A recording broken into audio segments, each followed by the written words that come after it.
Après quelques sauts dans la piscine et quelques allers-retours entre jacuzzi et sauna, Intention et Désir arrivèrent devant une porte où les attendait avec impatience la quatrième fée. Cette fée était remplie d'une douceur inconditionnelle, que ce soit dans son regard, dans sa voix ou dans ses mains. Elle était douce. Il se dégageait d'elle une sensibilité qui les firent frissonner de bonheur.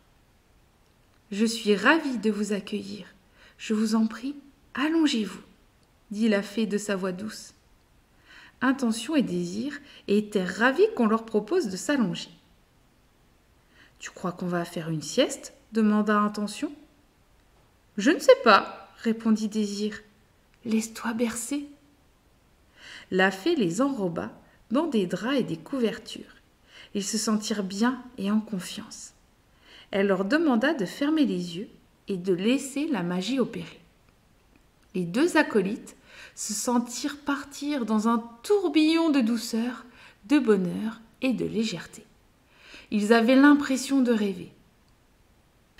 De retour de leur rêverie, ils remercièrent la fée de sa douceur, de son écoute et de leur avoir permis de se reconnecter avec leur corps. Puis, les deux amis firent la connaissance de la cinquième fée. Elle était assise par terre, au milieu de bols tibétains.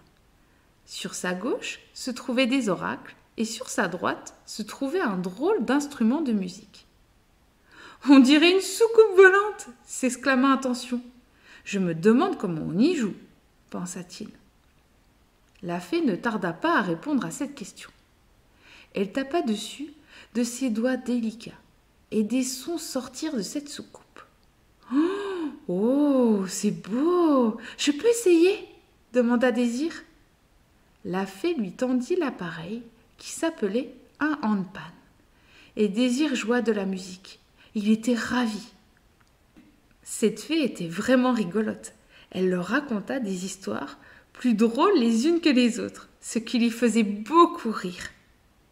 Néanmoins, cette fée leur confia qu'elle n'aimait pas son visage. Surpris, Intention et Désir se demandèrent pourquoi une fée aussi jolie ne pouvait pas aimer son visage, et surtout comment ils pouvaient l'aider à l'aimer. Désir réfléchit. « Ça y est, je sais !» s'exclama-t-il. Il partit quelques minutes chercher un objet. « Qu'est-ce que tu lui as appris ?» demanda Intention. « Avec ça, c'est sûr, elle ne pourra qu'aimer son visage, » répondit Désir. « Tu es sûr de toi ?» demanda Intention. « Oui, oui, je suis sûre, » lui répondit Désir confiant. « Super, alors allons lui offrir. » Les deux complices arrivèrent, tambour battant, et lui tendirent l'objet. La fée, très surprise, prit l'objet entre ses mains et leur demanda « Qu'est-ce que c'est ?»« C'est un miroir, » dit Désir, « mais pas n'importe quel miroir. Celui-ci te montrera qui tu es vraiment, » lui confia-t-il. « Il te permet de voir avec le cœur. »« Regarde !» lui dit Désir en lui montrant le miroir. La fée leva le miroir et se regarda dedans. « Oh, je suis magnifique !» s'exclama-t-elle. « Oh, mais quelle beauté je suis !»« Oui, tu es sublime !» répondirent Intention et Désir, fiers de leur trouvaille. Toutes les fées se rassemblèrent autour d'eux. « Oh, comme vous êtes toutes belles !» dit Intention. « Nous voulions vous remercier. Merci infiniment pour ce beau voyage. Nous nous sommes beaucoup amusés. Nous avons appris beaucoup de choses et nous avons pu constater aussi que vous aviez toutes un point en commun.